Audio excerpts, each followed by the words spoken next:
Añoranzas de electricistas, de Víctor Manuel Sánchez. La historia de los electricistas nos permite encontrar una trayectoria política de su presente.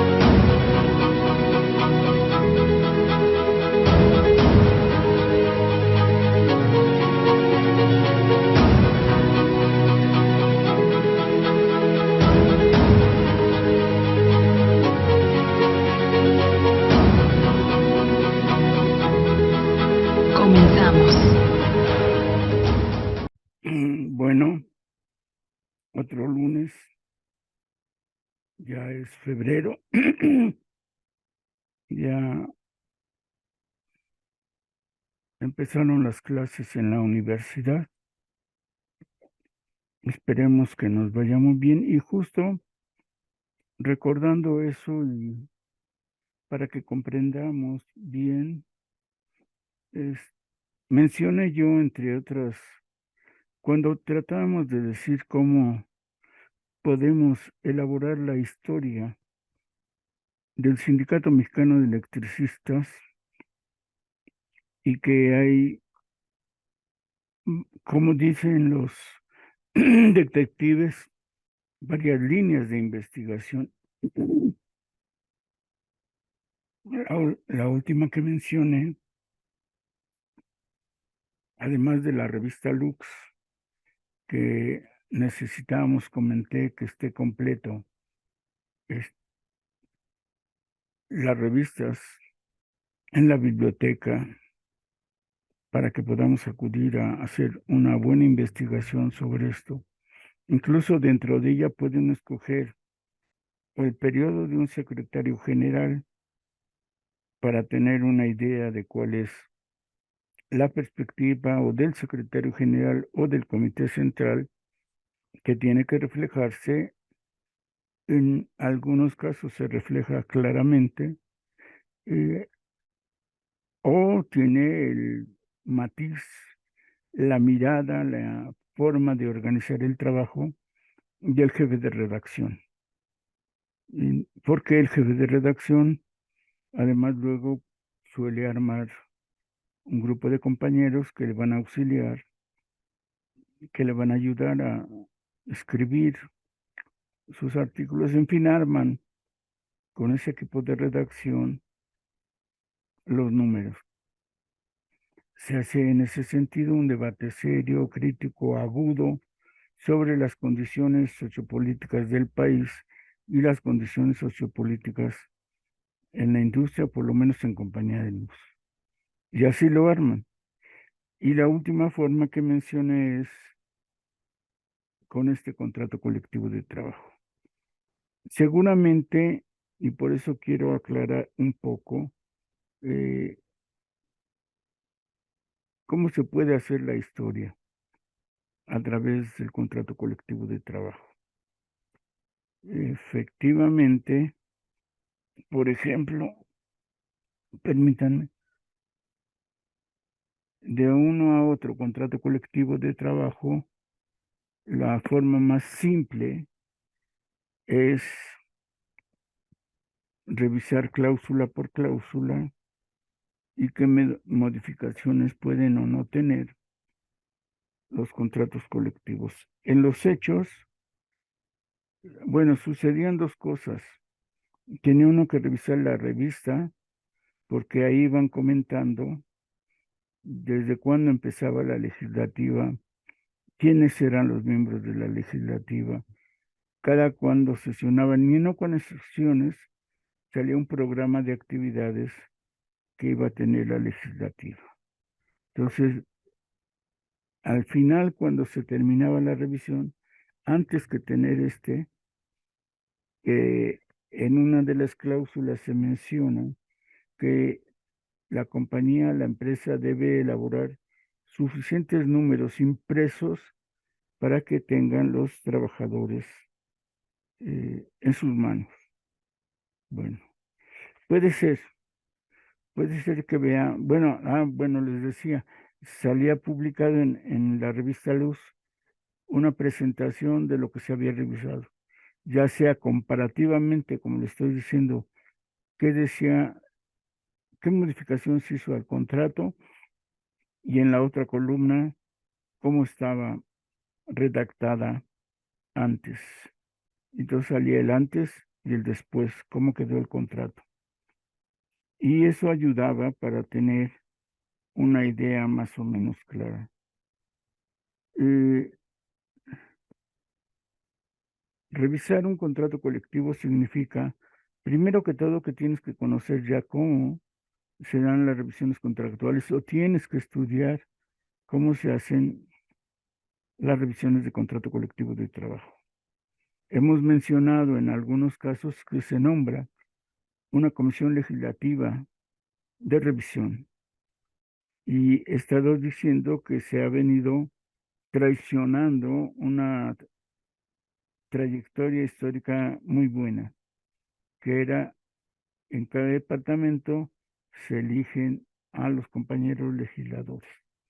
Determinada cantidad de trabajadores en cada departamento dan pauta a tener tantos legisladores. Bueno, y se eligen, la tradición es que se eligen de los que eran más antiguos, en el sentido que tenían más experiencia sobre la materia de trabajo, más experiencia para saber qué tipos de problemas se pueden presentar o dónde el proceso de administración y producción del trabajo estaba débil. En ese sentido se elegían, llamémosle así, a los de más experiencia o que todo el mundo les reconocía que sabían del trabajo. Entonces había dos organismos completamente diferentes, la Comisión de Trabajo, que era los representantes departamentales de manera cotidiana por un año trabajando en la vigilancia y aplicación del contrato colectivo. Y de octubre, noviembre a marzo se elegían los legisladores en cada departamento. Y entonces eran dos grupos, dos grandes organismos de representantes trabajadores de toda la compañía de luz, incluyendo, claro, las divisiones. Y he comentado que de un tiempo para acá, que no he precisado, pero esto sería parte de lo que tienes que investigar, es qué es la comisión legislativa y cómo está integrada. Si se hizo una elección separada o por el contrario se impuso el representante propietario principal y él nombró a los legisladores. Entonces, ¿cómo se procedió aquí en este 2006 para la legislativa? Entonces, tener una lista y en este caso de la duda, de la hipótesis, tener la lista de los representantes propietarios y la lista de los legisladores, ir comparando y tachando.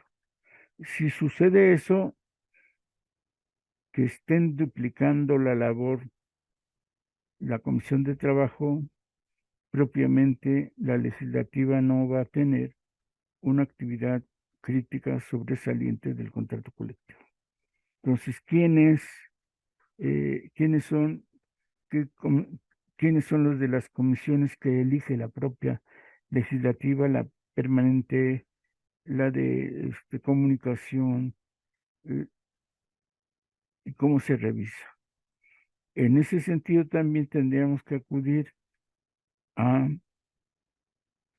las oficinas del secretario de Trabajo, porque él y su prosecretario de Trabajo son los encargados de todos los trabajos de cómo se va a preparar, qué cláusulas se van a revisar, cómo se va a argumentar, qué tipo de información se va a tener para defender cada una de las propuestas que se van a llevar a revisión del contrato.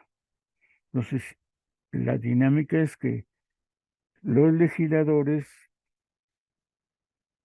por su cuenta o en equipo de un departamento de trabajo, elaboran una ponencia, es decir, la propuesta de cambio, de mejoramiento de las cláusulas de este contrato colectivo, la elaboran y la entregan por escrito y se va a discutir en la Comisión Legislativa.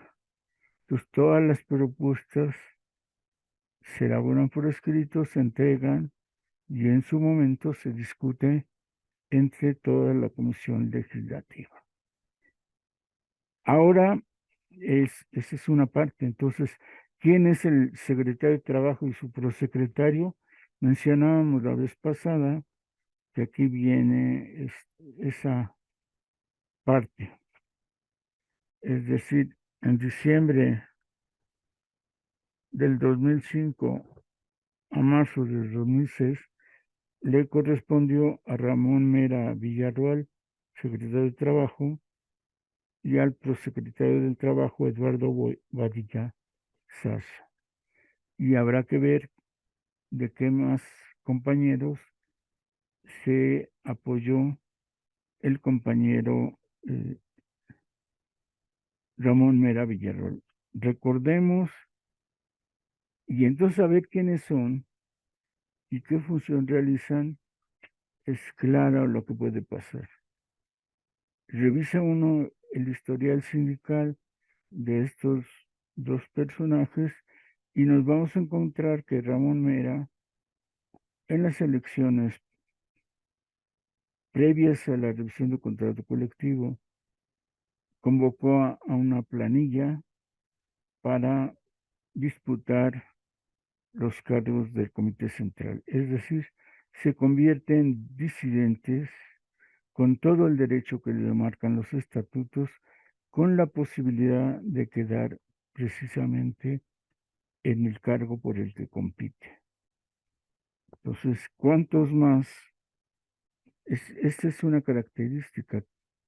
Siguiendo el 2006, cuando está la reducción de contrato, en diciembre y marzo, él ya está formando su plan o ya la hizo anteriormente.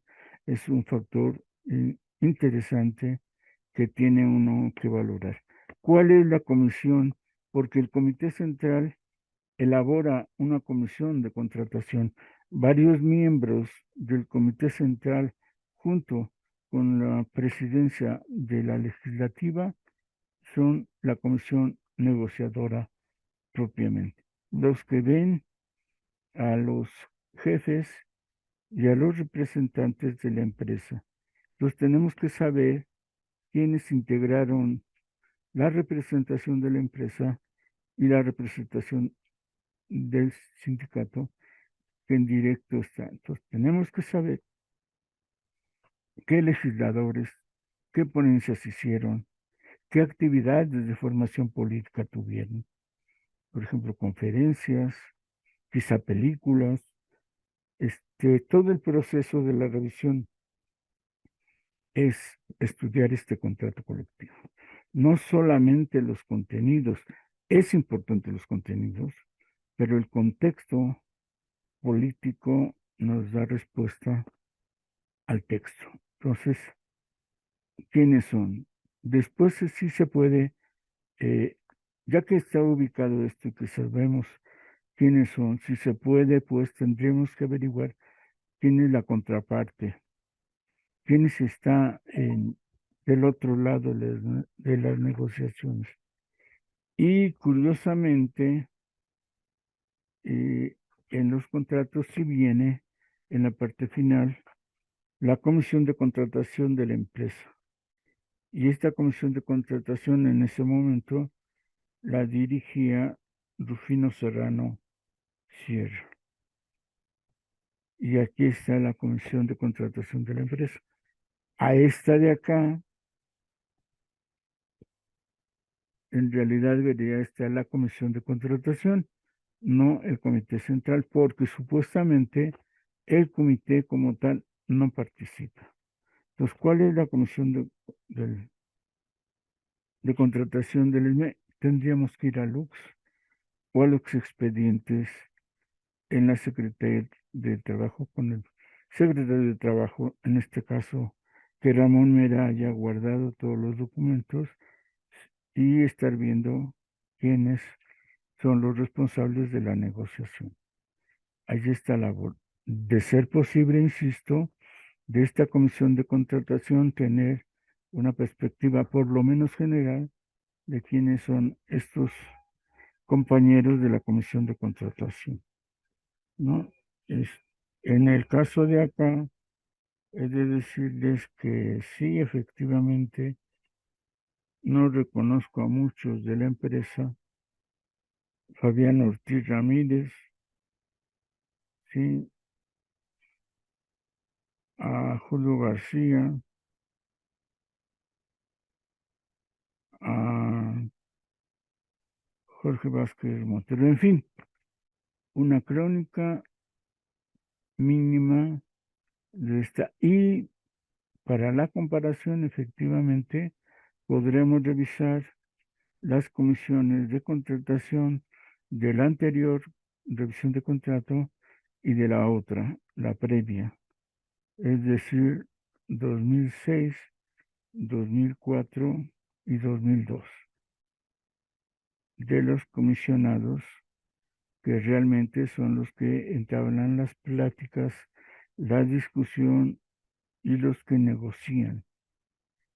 En las ponencias, bueno, eh, evidentemente tendremos que tener el conjunto de ponencias de las cuales pueden rechazarse algunas, se fortalece con algunas de las propuestas del proyecto, o tengo la impresión que las últimas contrataciones, lo que hacía el secretario de Trabajo en turno, en este caso Mera, es aceptar todas las ponencias. Bueno, tener el proyecto de revisión del contrato colectivo por un lado y tener los resultados por otro. Sí, el estudio del contrato colectivo tiene que hacerse en forma seria. En muchos contratos, no es sabido en cuántos, se agrega el convenio final de la revisión del contrato colectivo, y en este sentido, sí es curioso que en vez de que se ponga quienes firmaron, eh, se nombra a los jefes, a los apoderados, a los responsables de la empresa, que son 4 o 5, y todo el comité central, cuando se supone que sabíamos que es la comisión de contratación. Entonces, un estudio de esto previo a las propias cláusulas, cómo se avanzó y en la comparación, qué tanto se obtuvo de la revisión contractual, en este caso del 2004, respecto al proyecto, para saber cómo se avanzó en 2006 respecto a las ponencias. En la impresión, bueno, entonces tienes que tener este contexto. ¿Cómo está la empresa a la hora de la revisión de contrato? Económicamente, ¿se avanzó, no se avanzó? ¿Crecieron la distribución de energía? ¿Se dio mantenimiento permanente a las instalaciones? ¿Cuántos y cuántas trabajadores y trabajadoras están y cómo están integrados los departamentos según la cantidad de compañeros electricistas? Entonces, la revisión y el estudio del contrato colectivo no es solo leer las letras que le contienen, sino el contexto y cómo va la empresa. En esta época ya se empezaban a discutir el asunto de los indicadores de productividad. En el último contrato colectivo, déjenme checo, creo que sí viene al final o al principio el convenio de indicadores de productividad. Y entonces es importante, sí, miren, sí viene este convenio de productividad en las actas finales. La cláusula segunda del convenio, página 519, se indican los indicadores globales y los indicadores de productividad por, perdón, por área. Y entonces son 6 páginas donde está esto. Esto propiamente nos lleva a un análisis de qué departamento, cómo está, por qué se eligieron estos indicadores y cómo se realiza. Entonces es muy importante tener esto porque nos permite, hoy, pero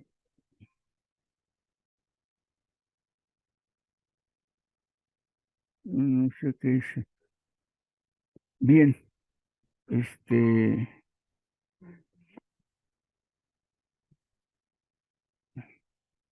se toma en cuenta este tipo de elementos. Entonces, ya se venía discutiendo este tema donde quedaban ya aclaradas que iba a haber eh, las comisiones mixtas, ya son parte del contrato colectivo. Entonces, tener claro cómo se da y ubicar cuáles son las funciones, cómo están integradas, porque es ya parte de la discusión de la revisión del contrato. Y luego ya, efectivamente, viene la discusión de aquellas cláusulas donde se hizo modificación. Bueno, entonces es este contexto que nos va a permitir, obviamente, también, por supuesto, como la revisión del contrato colectivo se tiene que avisar y se tiene que plantear la Secretaría del Trabajo, pues saber quién es el secretario y sus funcionarios. No es puedo solamente ver el contenido y ya. Como ya tenemos, bueno, después viene efectivamente el contenido. Y por eso les decía que teníamos que tener las ponencias de los legisladores para saber, en comparación con el proyecto, cuáles ponencias sí se aceptaron y cuáles no. Yo no recuerdo ahorita que en esta revisión de contrato se haya publicado los resultados en la revista Lux. Es probable que no. Tampoco creo que aparecieran los legisladores, la comisión legislativa en su conjunto y en particular departamento por departamento. Por eso necesitamos el archivo, por un lado, o de la Secretaría del Trabajo, o mínimo de la eh, Comisión Autónoma de Justicia, porque cuando se eligen representantes, debe haber necesariamente un juez tomándole la protesta a los representantes que salieron en esa, para este caso, en esa legislativa. La facilidad que se tiene con algunas impresiones del contrato colectivo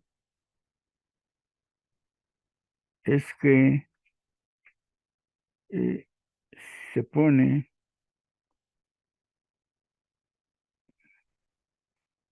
en negritas,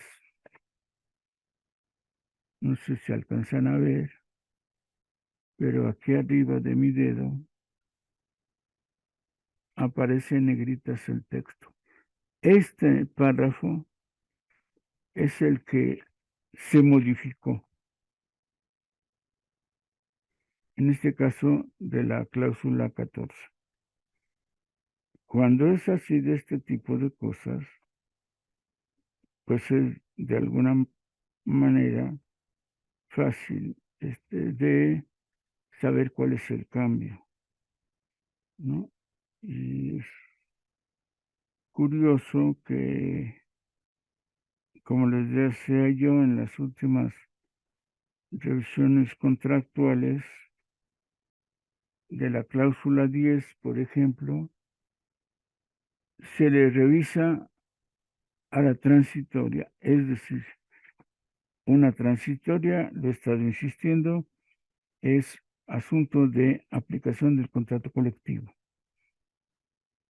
Y entonces agregarle a la transitoria, insisto yo, es propiamente debilitar la organización sindical. No hay claridad en lo que se está trabajando y se proponen cosas que ya están pactadas, ¿no? Por ejemplo, en otra transitoria, la que les mostré es de la página 50, pero en la 51 vienen palabras. Los de Necaxa y Juando. No, los de y Juando. Otra transitoria que solo se agregó, podríamos decir Juando. Y como se agrega Juando, se tiene que agregar el plural los. Y bueno. Y adelante vienen en la página 53 tres transitorias que se arreglaron. Bueno, ahí ya viene entonces revisar, en este caso nos facilita el que las modificaciones se hayan hecho con negritas y entonces de hecho de una vista así nada más puedes captar dónde hay negritas o no y revisar las negritas y analizas el asunto. Entonces, de esta manera ya puedes proceder de la misma forma con el anterior contrato colectivo y puedes comparar las situaciones. De otra manera, no estás profundizando en la perspectiva de la revisión del contrato colectivo y estás checando efectivamente que un secretario de trabajo puede tener una línea clara de lo que tiene que avanzar legislativa, en qué perspectiva y para dónde va. ¿Sí? Entonces, perdón, tenía que decirlo porque es probable que nada más hayan dicho compramos cláusulas, sino si hay que hacerlo, y les digo en este momento de alza que se está discutiendo los indicadores de productividad y para esta revisión de contrato colectivo que aparecen ya en el convenio de productividad va a ser crucial para la siguiente revisión del contrato colectivo, que va a ser una cosa que aparentemente, bueno, no aparente, que se va a criticar para este contrato colectivo esa idea. ¿Cómo está la productividad? ¿Cuánto avanzaron los índices de productividad? ¿Qué indicadores? ¿Y cómo se hizo responsable a la empresa de todo tipo de productividad? La productividad es un asunto de la empresa. Tienen que cumplirlo los trabajadores, sí, pero la responsabilidad absoluta viene de la compañía, de la empresa, de los jefes o los patrones. ¿Por qué? Porque tú no puedes aumentar, digamos, la compostura de un transformador si en tu departamento no están todos los materiales, no está en la bodega todo lo que se necesite para que puedas llevar a cabo, en vez de la compostura de 10 transformadores, de 15. Si no tienes el material, fracasas. Y en todos los departamentos donde se van a medir los indicadores de productividad, la empresa tiene que aportar lo sustancial para que se lleve a cabo el aumento de productividad. Entonces, ¿cuántos, con esta crítica que se hizo a la productividad y sobre todo que se hizo de manera pública a través de los medios, habría que checar y sacar adelante la postura sindical que era, claro, no llegamos a los límites indicados porque no se nos abasteció del material, del personal y se contenía la productividad. Bueno, el punto es que no es simple y sencillamente analizar el contrato colectivo y ya, sino el proceso. Y en cada revisión de contrato tiene que saberse, por un lado, cuál fue la comisión legislativa y por el otro, la comisión de negociación. Y si no se llegan a publicar los documentos en la revista Lux, mínimo deberíamos saber, ahora que están los medios electrónicos, cibernéticos, que van a estar esas informaciones en la página de la revista Lux. ¿Qué legisladores ha habido del 2000, desde que aparece el nuevo contrato colectivo? ¿Cómo ha funcionado? ¿Cuál es la comisión de negociación? Y ver esos adelantos. Al revés, como hemos solicitado, que estén todos los contratos colectivos en la página de historia del sindicato y los dos últimos respecto a compañía de luz serían estos dos, que podamos consultarlos directamente en la página para poder hacer precisamente o al menos la última comparación de estos contratos colectivos de trabajo 2006, 2008 y 2008-2010, para saber cómo, cuándo, qué fuerza, qué potencial. Siempre he pensado que tener una comisión de trabajo integrada en la defensa cotidiana del contrato colectivo de trabajo y una comisión legislativa integrada completamente con los legisladores que tienen la capacidad, por un lado, de proponer, de analizar y por el otro, de difundir y comprometerse con sus departamentos para que todos sepan con suficiente información la clave de la contratación colectiva que les corresponde. Bueno, fuera de eso, ya, obvio, si tienen alguna duda, por un lado me pueden escribir al correo victorsanchez68@hotmail.com o pongan un comentario en la sección del canal de YouTube o de Facebook para que pueda leerlo y podamos aprender acerca de esto. Se acabó el tema. Ahora, ¿qué tema nos corresponde para este lunes? La vez pasada comentaba que yo tenía la duda entre el convenio de septiembre de 1917 o un convenio que se firma en 1933. Permítanme.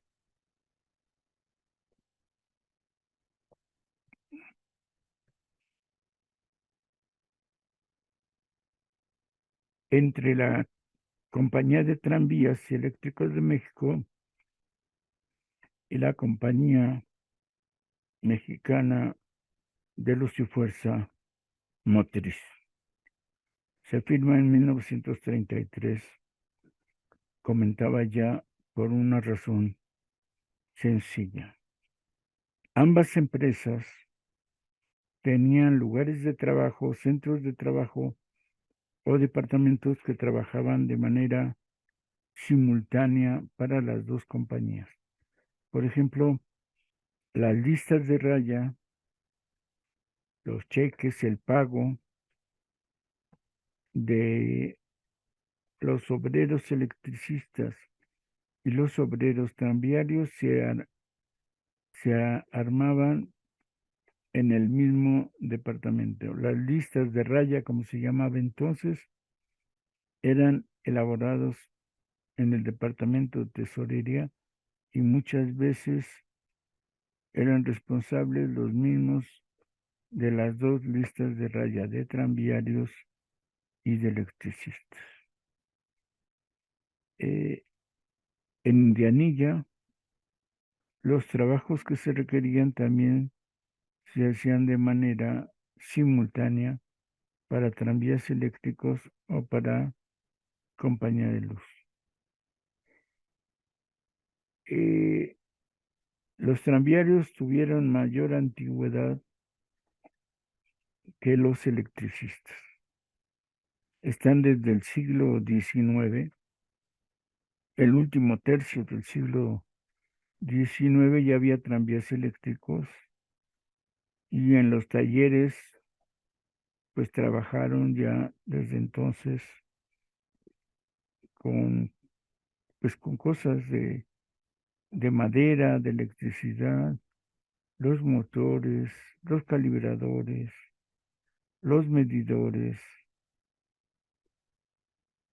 Y cuando llegó el tiempo de que se sentían con la edad cumplida, bueno, lo que queremos decir es que cuando surge ya compañía de luz, en todas sus formas, con toda su amplitud, bueno, no sé cuándo fue eso en realidad, pero obviamente en 1902 surge, no sé si desde entonces, para algunos trabajos indispensables, tranvías eléctricos de México y de Mexican Light and Power Company, en ese momento hayan empezado a trabajar juntas. Es un consorcio, perdón, son dos empresas diferentes, pero en ciertas áreas productivas o administrativas se hacía el trabajo de manera simultáneamente independiente. ¿Para qué compañía? En 1910, por supuesto, ya está más organizado todo eso. Insisto, hay departamentos que hacen labores de manera indistinta. Eso, en el fondo, va a crear para los años 20 de la mitad de... En realidad, haber sido cuando hubo necesidad de que un trabajador que se consideraba con antigüedad pudiera solicitar su jubilación. La jubilación empezó mucho antes de que estuviera en los convenios o después en el contrato colectivo. La negociación de trabajadores que se sentían con la posibilidad de poderse jubilar, lo solicitaban. En el terreno concreto de la política bilateral, los que empezaron a jubilar de común acuerdo, como se dice, entre las partes y entre el trabajador y la compañía, fue en Compañía de Luz. En el balance que hay para 1930 es que los convenios, o ya en ese caso, ya va a ser 32, el contrato colectivo de trabajo más avanzado, donde las prestaciones son mejores, donde se obtiene una calidad diferenciada, una permanencia en lo que es la compañía de luz. Los electricistas, en ese sentido, se tienen, bueno, más bien en los ojos de los tranviarios, el sindicato de electricistas y sus convenios eran más sólidos, más permanentes, mejores las conquistas. Y empezó a haber, a partir de los años 20, muchas peticiones de definición de dónde estaba o a dónde pertenecía un trabajador u otro. Obviamente los tranviarios que hacían trabajos para la compañía de luz querían sentirse electricistas, no tranviarios. Y algunos electricistas que se sentían de por sí electricistas y pedían algo y no se los daban, se empezó a batallar con eso. Por lo mismo, lo que tenemos en este sentido es que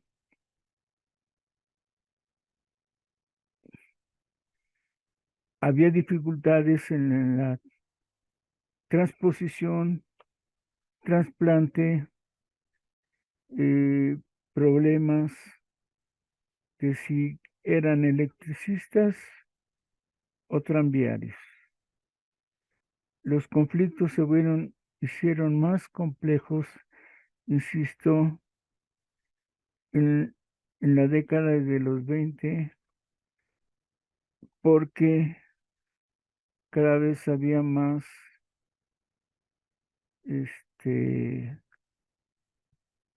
compañeros que querían, deseaban, se pensaban que eran electricistas. Y pues se tuvo que llegar a un acuerdo y en 1933 se firmó un convenio para definir quién era quién, de dónde eran, qué antigüedad, qué derechos y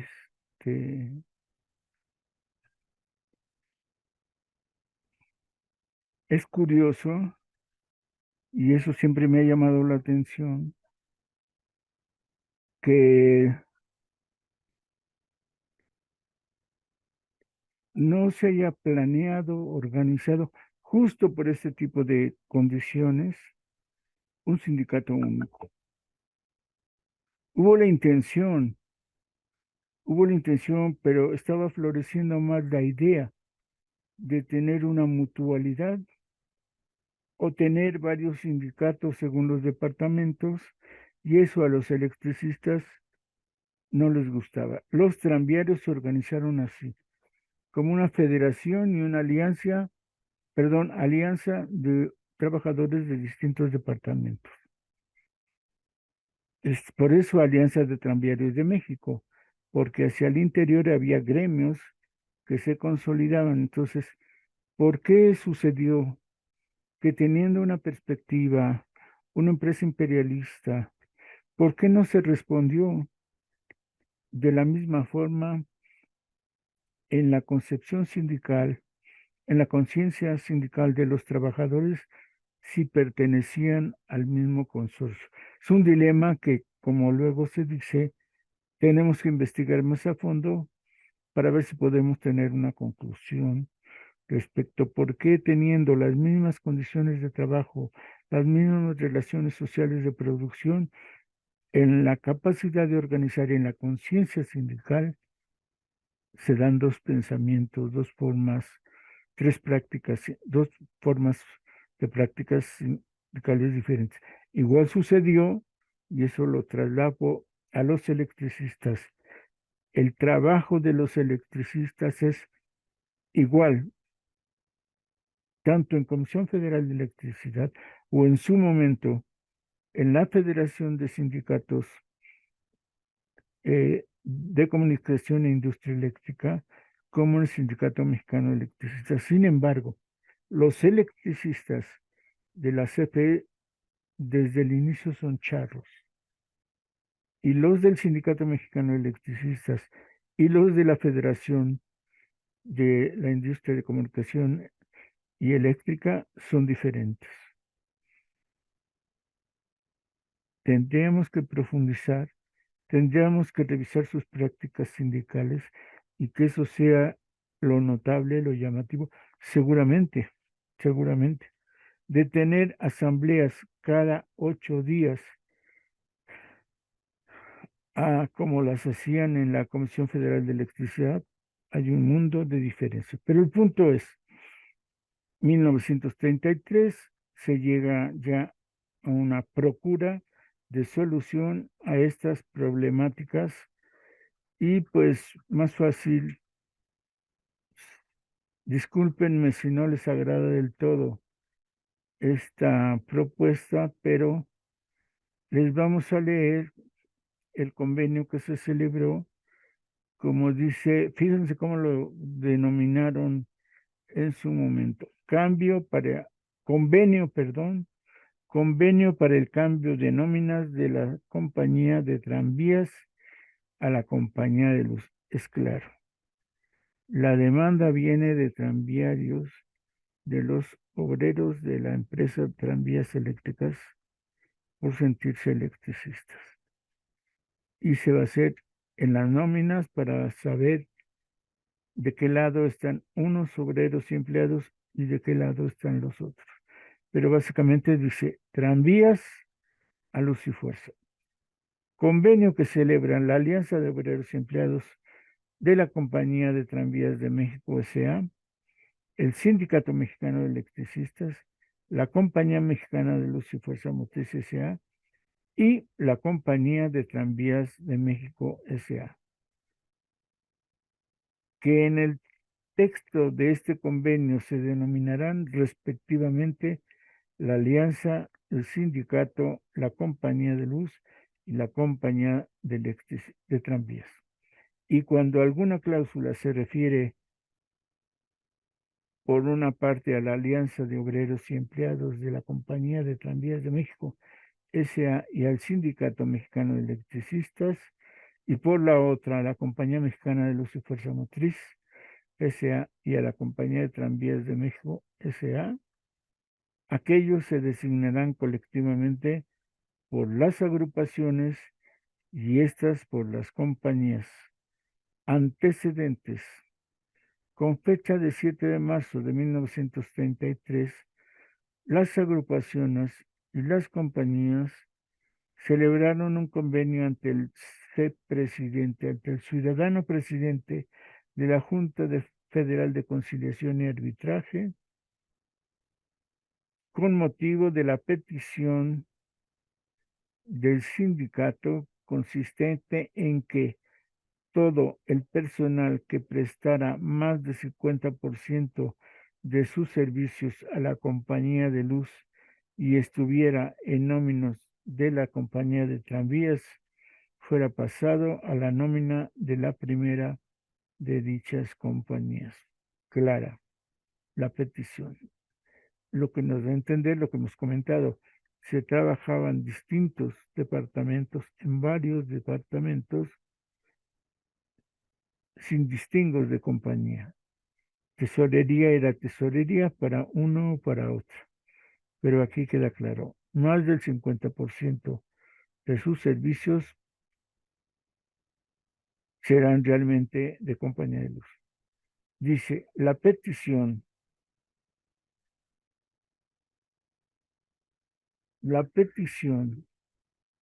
del sindicato consistió además en que se pagará a dicho personal, las cantidades que hubiera dejado percibir de acuerdo con el convenio ADC, contrato colectivo celebrado con la compañía de luz, y que en lo sucesivo el tal personal quedará sujeto exclusivamente a dicho contrato colectivo. Ven, lo que va a provocar el debate es propiamente cuando ya en 1932 se firma el primer contrato colectivo de trabajo, porque la Ley Federal del Trabajo, que surgió en 31, así va a denominar a los convenios. Sigue. El convenio de que se trata se estipuló, en el convenio que se trata se estipuló que una comisión mixta investigará el porcentaje de trabajo para cada una de las dichas compañías en los departamentos de garaje, empleos, compras, teléfonos y tesorería. Ya nos resolvieron el problema. No aparece curiosamente Indianilla, es garaje, empleos, compras, teléfonos y tesorería. Solo son 5 departamentos. Y listas de raya que yo decía que las hacían de forma indistinta. Que las partes aceptarían el dictamen de esta comisión y que celebrarían en vista de él un nuevo convenio ante el funcionario, dicho por el cual se determinarían las personas que habían de ser cambiadas de nóminas, la forma en que deberán cubrirse las vacantes en los departamentos citados, la manera de llevar a cabo los ascensos y en general las condiciones que deberían prevalecer con motivo de los referidos cambios de nómina. Se convino también en que la compañía de luz y el sindicato pactarían una compensación convencional por concepto de descansos y sueldos por enfermedades ajenas al servicio, en beneficio de los empleados que fueron cambiados a las nóminas de la mencionada compañía de luz.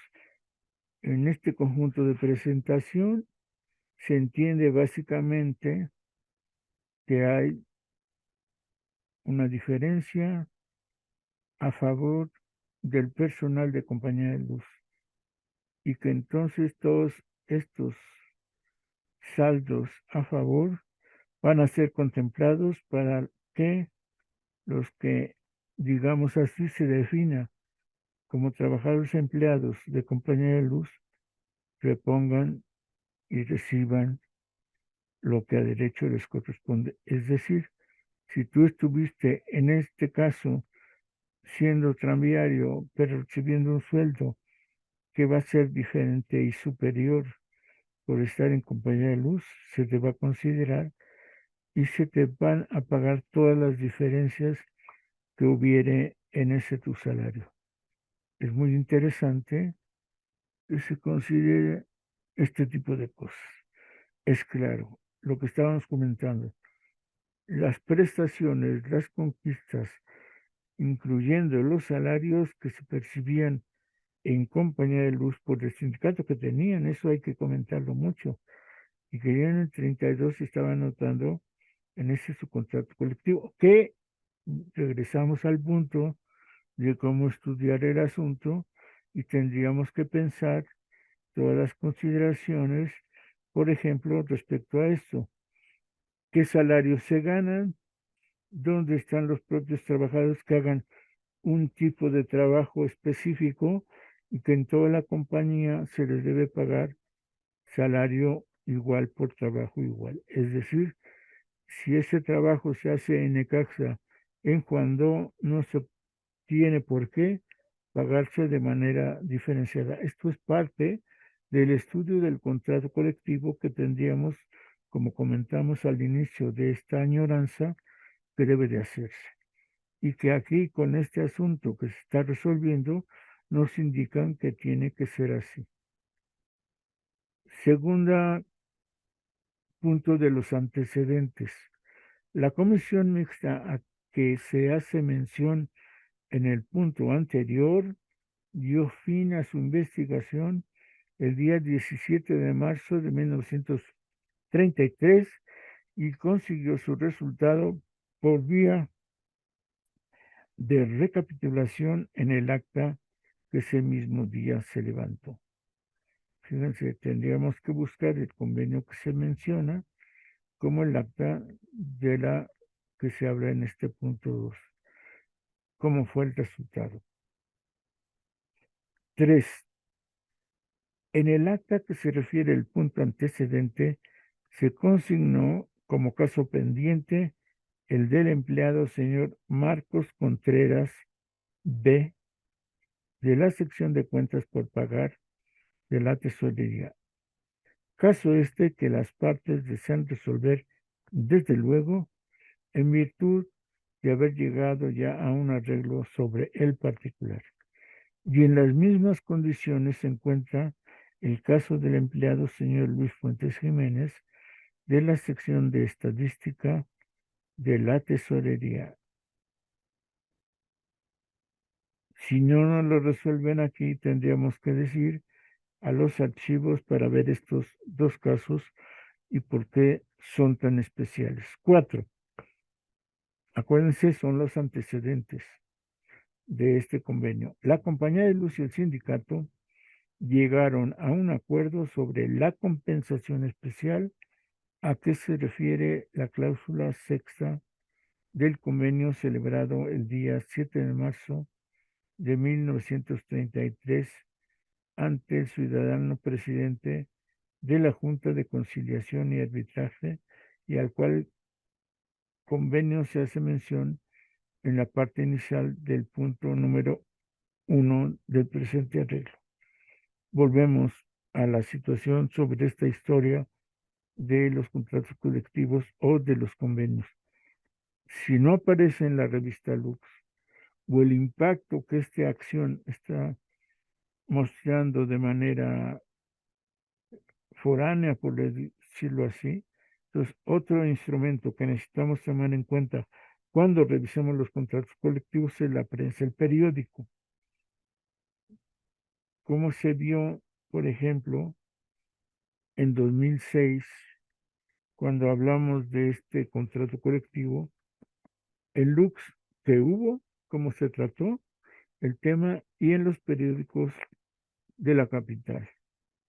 Por lo menos unos 3 o 4 periódicos nacionales tienen que ser revisados para tener un contexto más amplio y la comparación debida de contrato colectivo. No basta, volvemos a decir, a ver estas partes como lo que estamos leyendo, como el de aquí, no este contenido, sino como en este caso que nos menciona que hubo un convenio en marzo y que tenemos que revisar la integración de la comisión mixta, los avances de la comisión mixta y el documento final que se llega al acuerdo. Por ejemplo, en el punto 5 de antecedentes, el convenio de fecha de marzo de 1933 que se acaba de mencionar, se pactó que,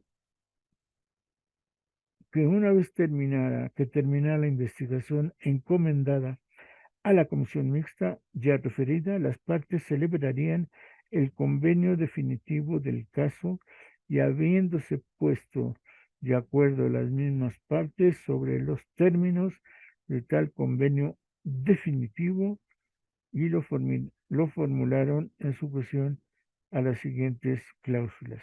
Es decir, el resultado final lo vamos a leer a partir de ahora, pero el proceso de la comisión mixta y del convenio empezó el 7 de marzo y sería muy interesante checar en el archivo del sindicato este procedimiento, quiénes fueron los integrantes de la comisión mixta, cuántas sesiones tuvieron, cuántas minutas o actas hubo, y en el proceso general si hubo impacto en Lux o en los periódicos nacionales. Primera cláusula del convenio de 1933. La compañía de luz y el sindicato declara que han llegado a un acuerdo sobre la compensación a que se refiere la cláusula sexta del convenio de fecha 7 de marzo de 1933, mencionado en el antecedente número 1 de este arreglo. Acuerdo que consignaron en el convenio especial de fecha 22 de ese mismo mes, que pone fin de una manera definitiva a la cuestión relativa a dicha compensación. Ya salió otro documento que tendremos que buscar, el del 7 de marzo y el del 22 de marzo. Aunque, como se indica aquí mismo, este es el resultado final.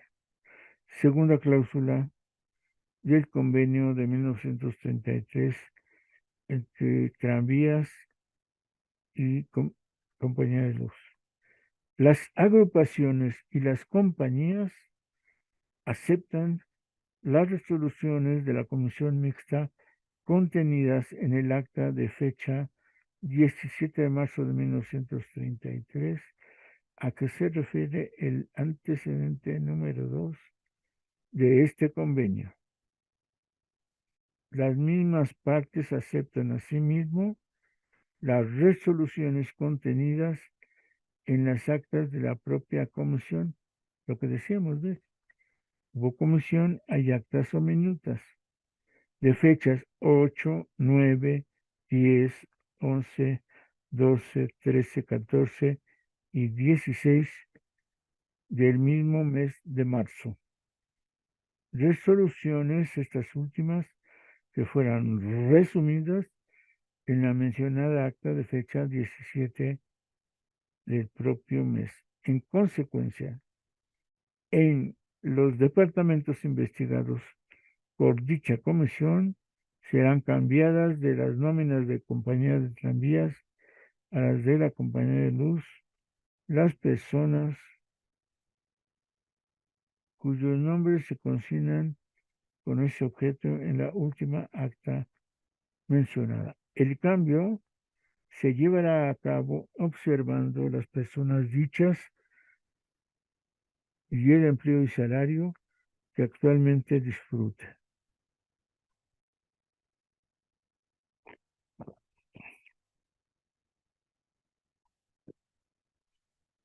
Es decir, los que van a quedar en este convenio con nombre y apellido ya tienen un empleo, ya tienen unas funciones y ya tienen un salario. Ese que tienen se les queda. Entendamos que se trata de este convenio para evitar posteriores disputas, porque esas disputas ya han existido en los años anteriores. Entonces, la condición de trabajo que tengan en esta cláusula 2 se sustentan y se manifiestan. Bueno, se me acabó el tiempo, estimados compañeros. Voy a tener que dejar aquí la cuestión del convenio. Voy a dar una revisada, espero tener tiempo, de la revista del año de 1933 para saber si el debate que se está teniendo, que se está proyectando, que se manifiesta en ese año, y si acaso publican las actas que se están diciendo aquí. Entonces, siempre comentamos que el consorcio se manejaba como consorcio ante sus dos empresas y sin embargo actuaban de manera diferencial. El gobierno carrancista en 14 y en 15 actuaron también de manera distinta ante este consorcio imperialista. En octubre de 1914 incautaron, ay no me estoy equivocando, no, sí, ante una demanda de huelga que organizaron los tranviarios en defensa de sus condiciones de trabajo y de salario, lanzaron una huelga. Incautan los carrancistas y ponen al general Germa, no, perdón, es un autor, ponen a un coronel para que administre las negociaciones y el desarrollo de los servicios de tranviarios en la Ciudad de México.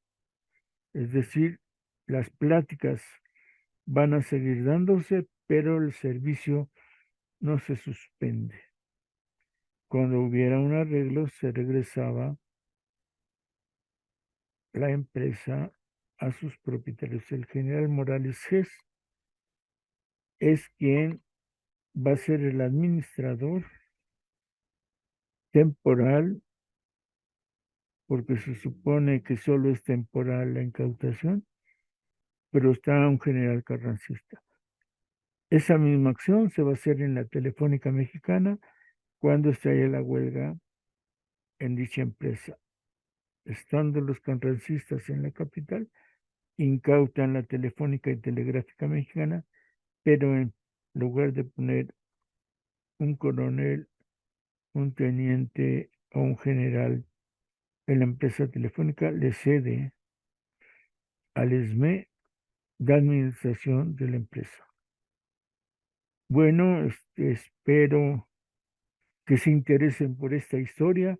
Desconocemos qué pasó, qué conflictos eran más operadoras, las más activas, las más críticas, las más participativas, y esto no lo seguimos rescatando de la historia del ESME, que es muy importante, como tampoco se resalta lo suficiente que siendo una administración obrera, la de la Telefónica, que el gerente haya sido nombrado en una asamblea y que este dirigente electricista convertido en administrador de la Telefónica haya sido Morones, Luis N. Morones, uno de los mejores militantes activistas.